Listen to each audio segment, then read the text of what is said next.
Hello and welcome to another edition of the Ask Dr. Pickel show, where we try to find health answers and solve health puzzles.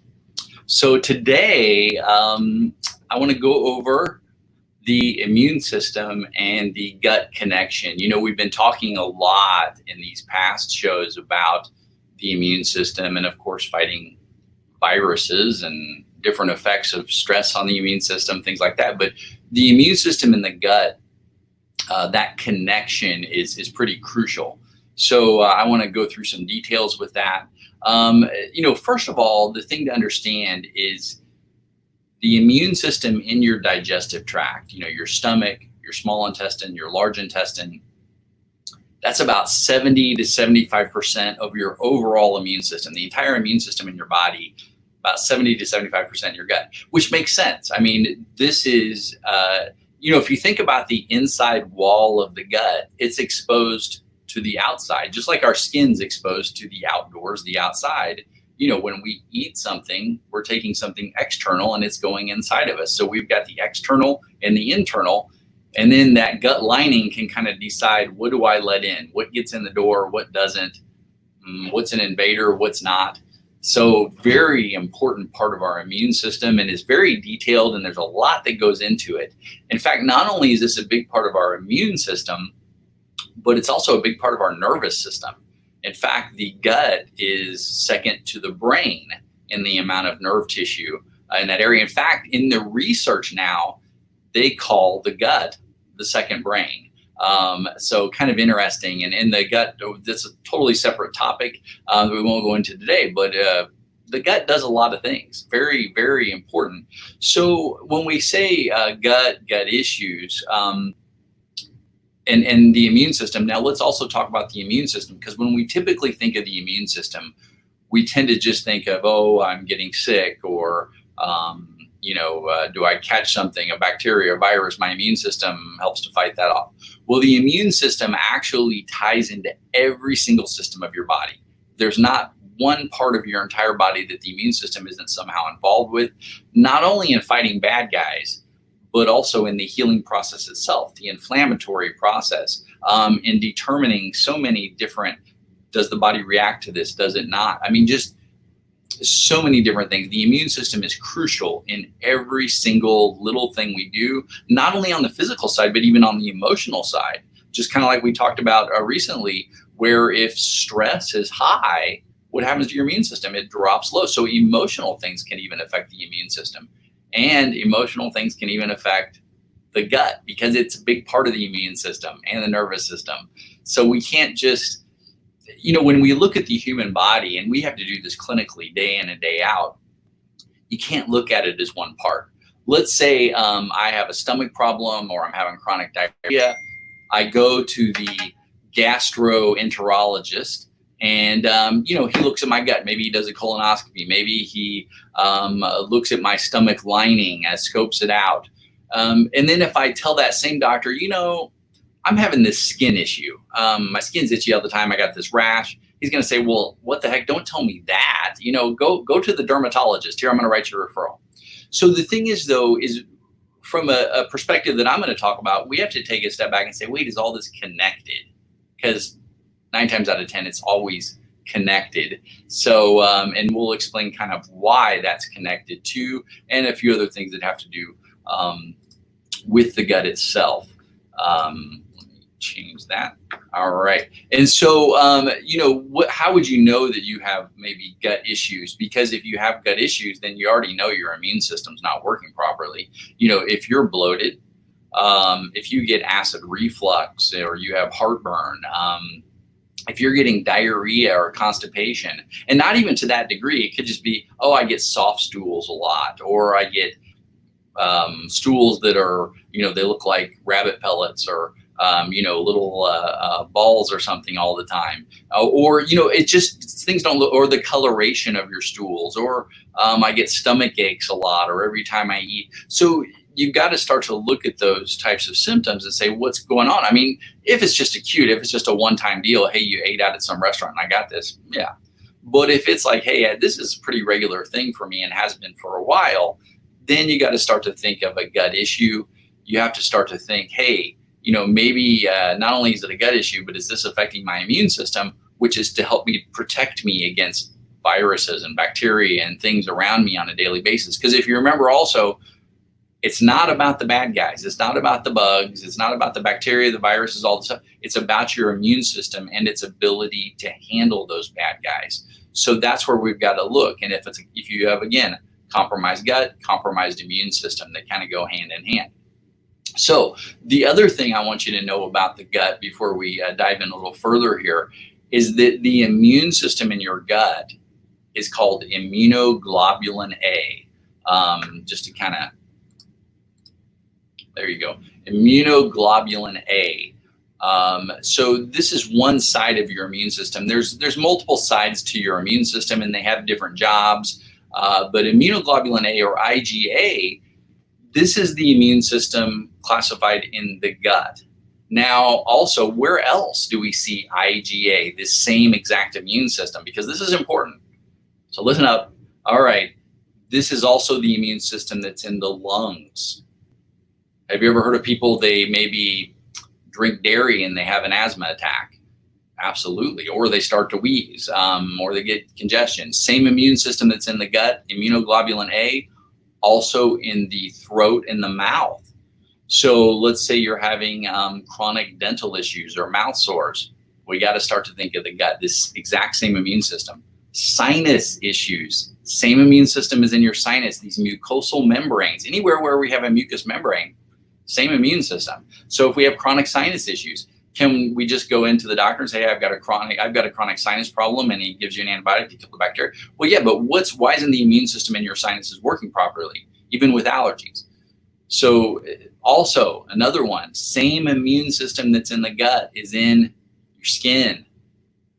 So again, all related. So when I was talking earlier, hey, I've got this rash and I'm at the gastroenterologist and I tell him I've got a rash, how come he's not putting those together? Because again, skin and gut, same immune system. So we have to look at all of this together. How does it connect? And if a person says, hey, I've got this, this, and this, we got to say, hey, maybe that's a gut issue, maybe one or the other is caused, but usually the gut issue is leading to the other issues because it's the biggest part of the immune system, 75%. So kind of look at it from that fashion. If you know someone or you personally have a gut issue, look for those other symptoms. Do I get mucus in my throat a lot? Or every time I eat, do I get the skin issues that the doctor has said is eczema, but it turns out, hey, this is my skin barrier breaking down. All right.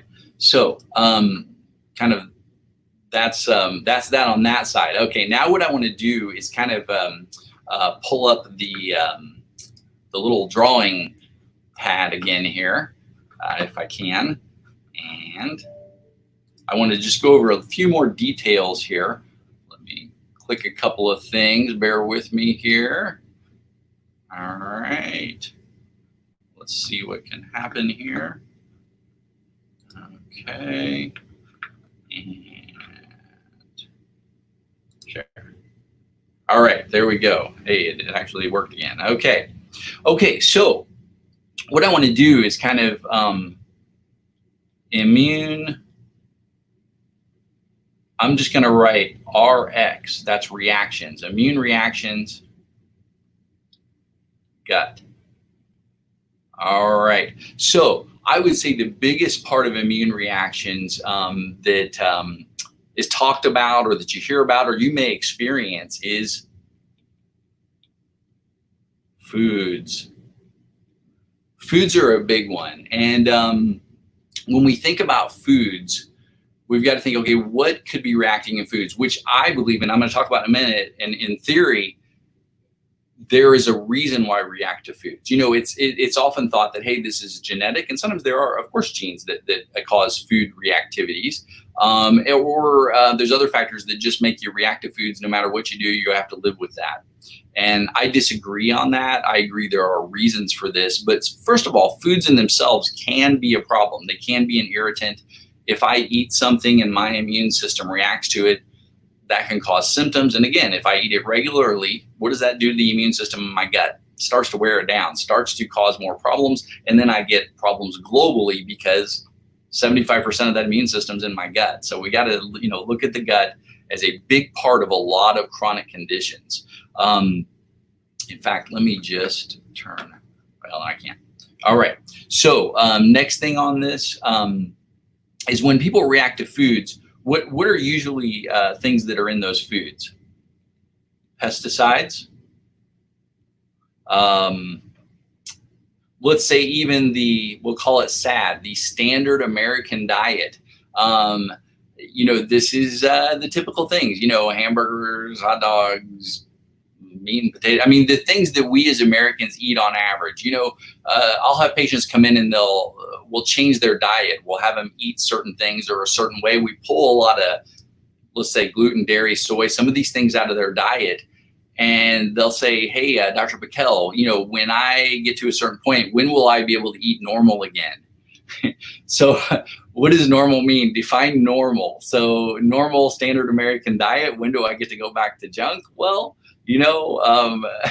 that's an interesting question. So it's our perception of what a diet should be. And a lot of that, there's normals that we've been raised with, normals that we have emotional ties to foods. We won't get into that right now because that's a whole other topic too.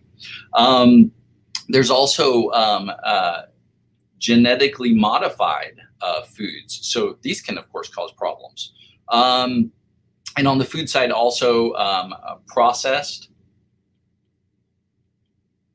foods, packaged, canned, is changing the food. It changes the actual food itself. And then also the one we kind of mentioned briefly, genetic susceptibility. So again, sorry, my writing and spelling on that. Guess I should dot my I there again. There's a little I in there. All right, so genetic susceptibility. And again, if you could run a genetic panel on somebody and find out that, hey, you have the gene for celiac disease. Yeah, that's a problem. That means my immune system is attacking the small intestine lining in my body. And every time I eat, let's say, gluten, that increases that attack and starts destroying my small intestine. Not good. Now that person may want to be cautious with gluten or wheat and also quite a few other things. So, but these are a lot of potentials. Now, the thing is when we have these foods in our diet, these foods that have these bad things, and it's reacting with our gut, what does that usually produce? It kind of can go two ways. Now, first of all, we can go to an immediate response. Let's call it an acute response. So, so if you get an acute response, let's say I eat a peanut and I start going into anaphylactic shock, that's an allergy. That is an acute response. The doctor that tests that on the blood work, you'll be able to see, it'll say IgE. Remember, we're talking about IgA, immunoglobulin A. There's another side called IgE, immunoglobulin E. That's kind of that allergic side of the immune system. So, but it could be like, hey, I get anaphylactic shock. I need to go to the hospital, go to the emergency room. Or let's say I just got, my nose just really swells up and starts running quickly just right after I eat. Yeah. This is also like an allergic rhinitis or an allergic sinusitis, or all of a sudden I ate this or drank this and I got an asthma attack, or I ate this or drank this and all of a sudden my eyes started to swell up, kind of an allergic conjunctivitis. So again, these are acute allergic responses. And most people that have those, they know about them. They'll be able to tell you, hey, I can't have peanuts, I can't have this or that, because every time I do, I could end up in the hospital. So those are important, but you that have those know you have them and you avoid those things. And that's really not what we're talking about here. We're talking about more of the potential for delayed responses. And this delayed response can be immunoglobulin A or another one called immunoglobulin G, but this is kind of in our global immune system here and our gut. And these would be labeled a little differently. These wouldn't be food allergies. See, a lot of people say, oh, I've got an allergy to this allergy, that. Well, is it an allergy or is it an intolerance? There's a difference. An intolerance could also be called a sensitivity. But both of those, intolerance, sensitivity, tolerance, sensitivity, both of those things are an immune system response of that immune system we've been talking about in the gut, that IgA response. What happens is you eat these certain foods and they go into your gut, and your immune system actually takes a look at these foods.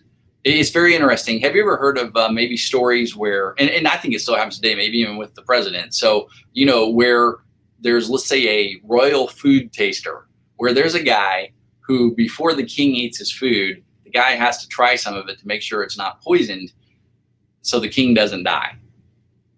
Well, the same thing happens in our body, actually. There's these little cells in our gut. They're actually called dendritic cells. They're little projections that come up, and it's like they come up and they just kind of taste the food. They don't really taste what it is. It's an immune system response. But the immune system kind of tastes the food, and it says, no, no, no, no, no, or it says, yeah, no problem, let it in. So they're kind of the gateway responders there to allow things in or out.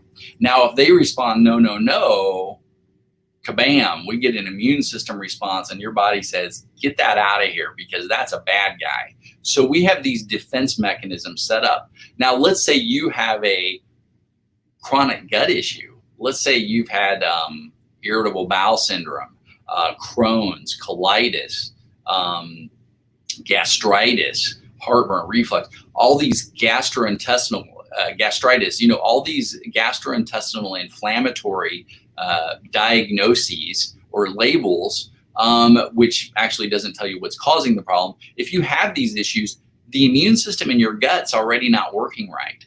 In fact, to tell you the truth, you don't even have to have a lot of gut symptoms to have a gut problem. Many people who have gut problems don't even know it. It's manifesting as other symptoms in their body. Let's say I've got a chronic sinus issue.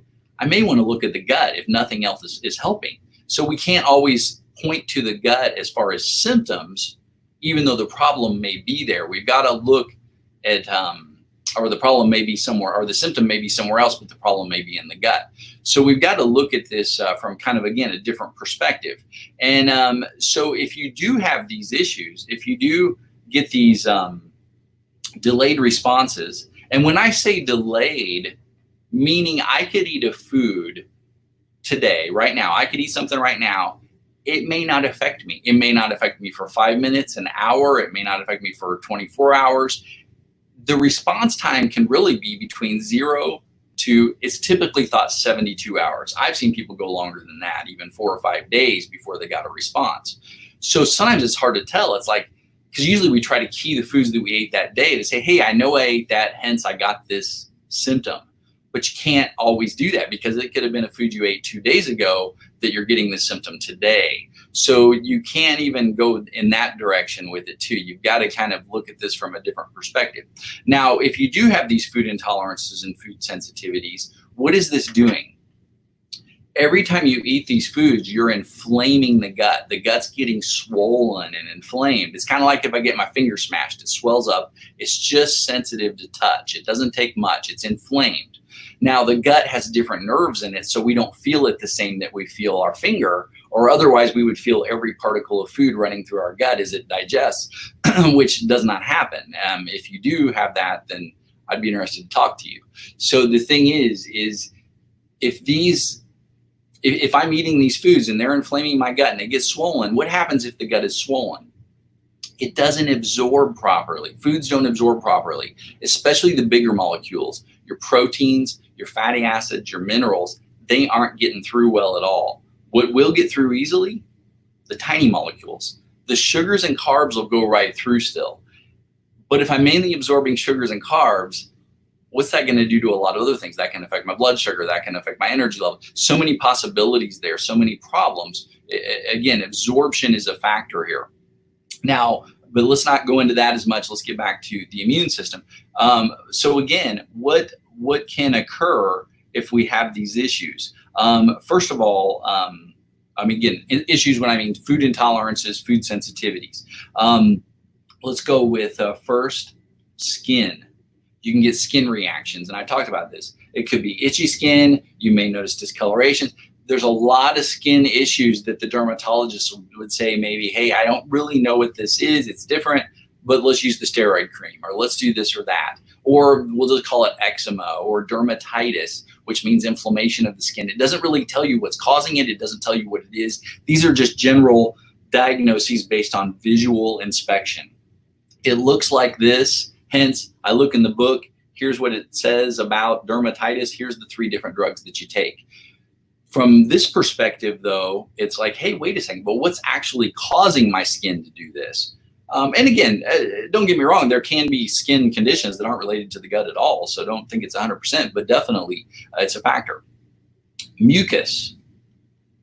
So if you get mucus congestion, if you're regularly, hey, you know, I'm getting this mucus coming up my throat regularly, and it's not really due to infection. I mean, if you spit it up, it's not like it's green, and you may notice it more after you eat foods. But again, this mucus is part of the immune system. This is a defense mechanism. Mucus is something that your body makes. In fact, if we get a nose or a sinus issue and we're blowing our nose and mucus comes out, the mucus isn't the bad guy. The mucus is the good guy. That's what's helping to push that stuff out of there. All right. And then the next one here is brain fog. Remember how we said the gut and the brain are totally connected?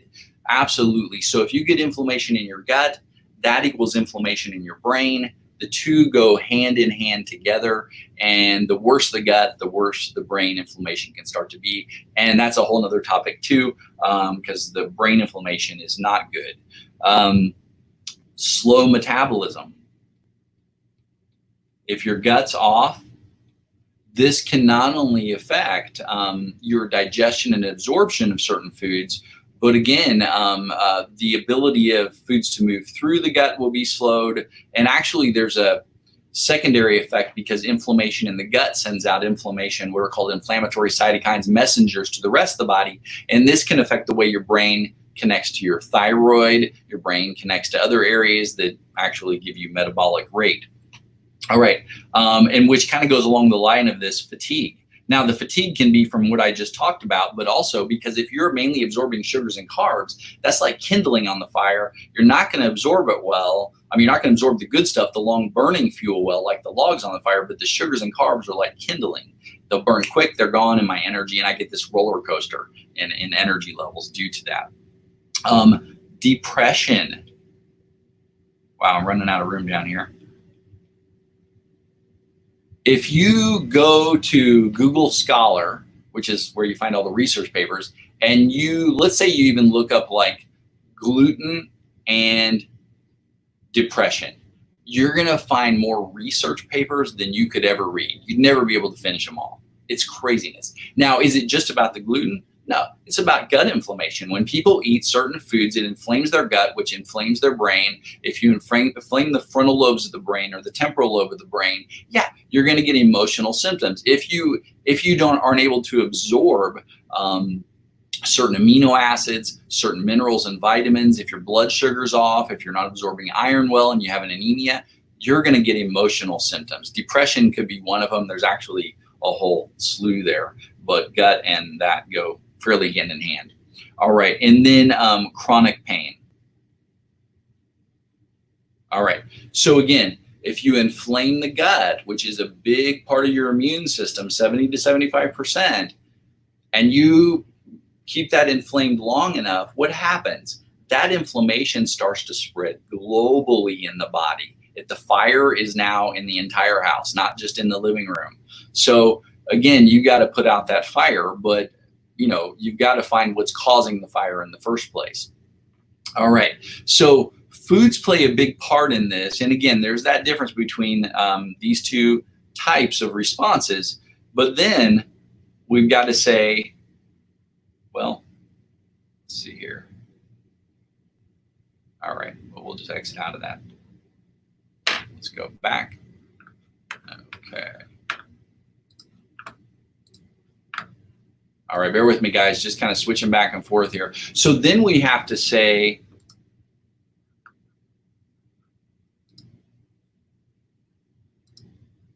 what is affecting or what is causing my gut's immune system to not work properly? What's causing me to react to foods? Because many times in medicine or even alternative medicine, they'll just kind of stop there. They'll stop with, hey, take the foods out, heal the gut, you're good. Now, some people do actually get better that way. Some people, you can just change their diet and do some things to heal the gut, and kabam, they are just doing fantastic. They're feeling great, everything, problem solved. That's fantastic, but that's not common, especially with people who have chronic issues and autoimmune conditions. And so the thing is, though, is we've got to go deeper than that. What could propel, what could promote food intolerances? Why is the immune system ramped up and on red alert and starting to tag foods and say, now this one, and person may have just initially had a gluten issue or a dairy issue or a soy issue, but now it's, hey, now I'm reacting to fruits and veggies. Now I'm reacting to nuts. Now I'm reacting, and then the list just keeps expanding. And before you know it, they're like, gosh, I have to be on these super strict diets. And so the thing is, though, is we've got to look what's underneath that and what's the potential here. So one thing we can do to look at that is, well, we have certain methods of doing that, I guess you say, certain ways to test for things. But one thing we have to look at are infectious agents. We've got to look at, do you have a candida type issue, a fungal issue, very common in the gut? Do you have a bacterial issue in the gut? Yeah, that can happen all the time. See, the thing is if the gut is already inflamed, once it's inflamed, that opens the door to these other bad guys. If the immune system's compromised, that opens the door to these bad guys. So again, we also have to ask what's compromising the immune system in the first place, because these are the bad guys that are driving inflammation. The fungal issues such as candida, bacterial issues, parasitic issues. Parasites are more common than what you would think. A lot of times we think parasites, that's a bunch of weird stuff. I don't see that. Or even doctors will say, oh, I never see parasites. Well, that's because stool tests are only about 20% accurate, maybe even actually less than that. So the thing is these parasites, bacteria, if you look at food under a microscope, there's all kinds of little guys in there. I hate to say, don't let that scare you. Don't let that keep you from eating things because you've been continuing to eat them day after day, as everybody has. But it's the immune system in our gut that zaps these guys so they can't create problems. If that immune system's not working, these guys thrive. They start to drive inflammation. They start to drive food reactions and problems. So then we've got to say, well, how are these guys able to live in here? Because many people can eat all kinds of stuff, even people eating raw foods, things like that. I'm talking about like raw meats and things like that. It's like, why don't they get a bunch of problems? How come they don't have problems? Well, number one, genetically, they may be really good detoxifiers. Their body can get rid of stuff. Their immune system may be really good, and it can really kill things very easily. Everybody's so different. Our immune systems are different.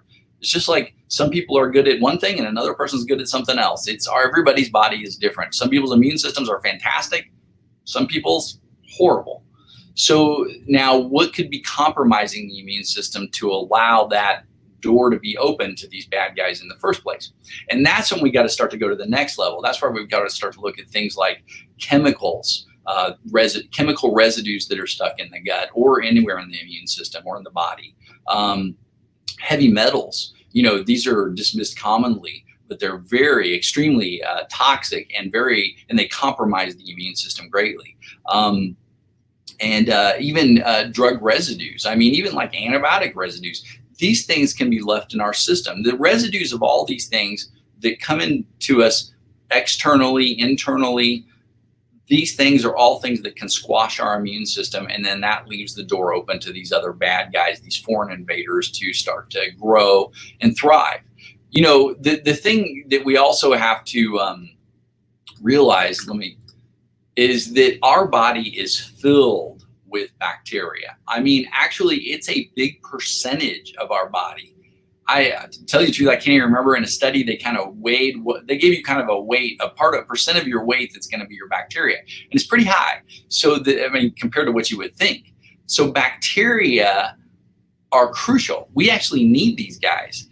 They are scavengers in our body. They help to get out debris. They help to make enzymes, bacteria in our gut that help us produce vitamin K. These guys, we need them. We love them. We got to take care of them.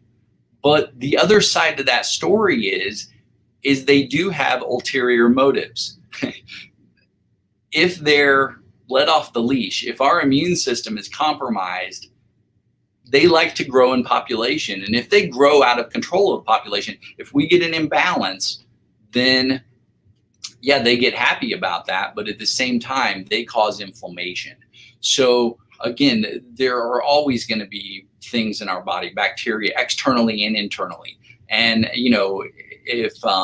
if we're trying to remove all the bacteria in our environment by using antibiotic soaps and this and that and solvents and cleaners and trying to keep ourselves clean and bacteria free, that's an old theory. That's based on the germ theory, which really is way out of touch, and it's been thrown upon people to it creates kind of a fear. Another example of this, and I hate to throw in more examples, and don't get me wrong, I'm not trying to put any things down, but if you go into a doctor and he says, hey, I looked in your throat, you've got some white pockets in there, you have strep throat, that you need to do something urgently. Well, yeah, that could be a problem, and that you do need to take care of the strep throat. But the streptococcus bacteria that are in your throat, where did they come from? Did they just all of a sudden get into your mouth? No, those guys were already there. Our mouth, our throat, our sinuses, they're loaded with streptococcal bacteria. They're scavengers. We need these guys. What really happened? Something affected the immune system in the throat. And so now I get an infection. You see what I mean? So this is how a lot of this works. Again, it comes back to how's my immune system doing? And again, a big part of that immune system is the gut. So to go a little further with that, what are some things you can do to help that gut? And I would say number one at the list, and you guys already know, it's the diet. If you've got gut issues, you've got to change your diet. And always some of the bigger starting points are things like gluten, dairy, soy. These are what I call the big three. Usually a lot of people have reactions to these things if they have chronic issues, chronic conditions, autoimmune conditions. It's already seen in the research that these three foods, but it's never just those three foods. The thing is these foods, what we call cross-react. When your immune system sees one, it can look like others. If it sees gluten, gluten also looks like other foods to your immune system, and it'll tag those two and start attacking those. So there's this cross-reactivity that can occur. Another thing besides diet that can be really, really good, and this is also a topic for another video, is fasting. So when you fast, let's say you take all calories out of your diet for a certain period of time, what happens? Your gut gets a break. It says, hey, hooray, I get to take a break. I don't have stuff bombarding me day after day after day. What happens if we, smash our finger and it swells up? We leave it alone. We say, hey, maybe we'll bandage it. Maybe we'll tie it to another finger. Maybe we'll just kind of keep it from moving. I won't even use this hand. We give it a break. Sometimes when the gut's inflamed really bad, the best thing you can do is give it a break. Again, I won't get into details with fasting because there's a lot to it, but just an idea there, and you can look up more on that. As far as nutritional support, there are things we can do to help the gut, which overall helps our immune system. And I'm going to name off a few things, but it doesn't mean you should go out and try every one of these, or even try maybe one of. The thing is each of you is different, and what you need is different. So it's hard to make recommendations online because, again, I see a person as a person, not a diagnosis. You could say, hey, I've got IBS. Everybody with IBS gets the same thing. No, you can't be that way.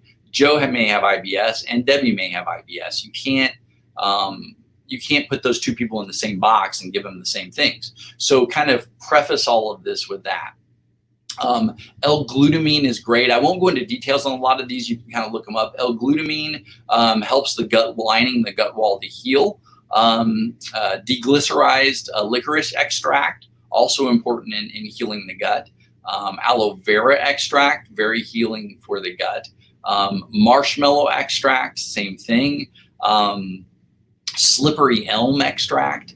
Maybe you guys have heard of some of these. And again, like I said, don't go out and just purchase all of these. In fact, now there's even formulations, not even just now, but it's been out for a long time. There's formulations of these things where it's all combined into one, which is what I really like. And you don't have to take 10 things that way. And then there's another one called gamma oryzanol. Also probiotics. Now, again, time and a place. There's some people if you take a probiotic, it could make a person worse. And there's there's immune system consequences to that too, because that does stimulate a certain side of the immune system when we look at Th1, Th2.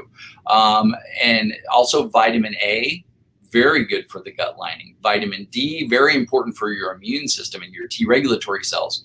Resveratrol and turmeric, very good at getting down inflammation. The inflammation in the gut is called the Th17 side of the immune system. And these two things, resveratrol, turmeric, do a great job of putting out that fire that can self-perpetuate. Butyric acid, very good at healing the gut wall, not only gut barrier, but blood-brain barrier too. Kind of interesting. Some people take HCl, some hydrochloric acid, to help their stomach digest better. Digestive enzymes, sometimes these can be really good for helping people who have an inflamed gut and they're not making enough enzymes to digest food. So any of these can be possibilities, and actually there's tons of other things, but really I think the biggest keys right now are diet, make sure that's good.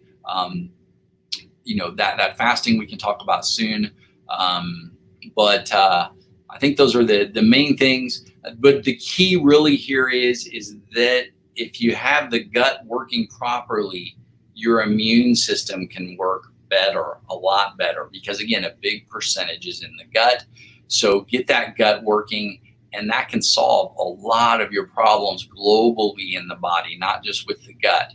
So I hope this information helped for today. God bless, and I will talk to you soon. Also, I think there were a few comments here. I'd like to do a little shout out to Sandy and Miriam and Lynette who are with us, and definitely some others. So, all right, have a great day. God bless.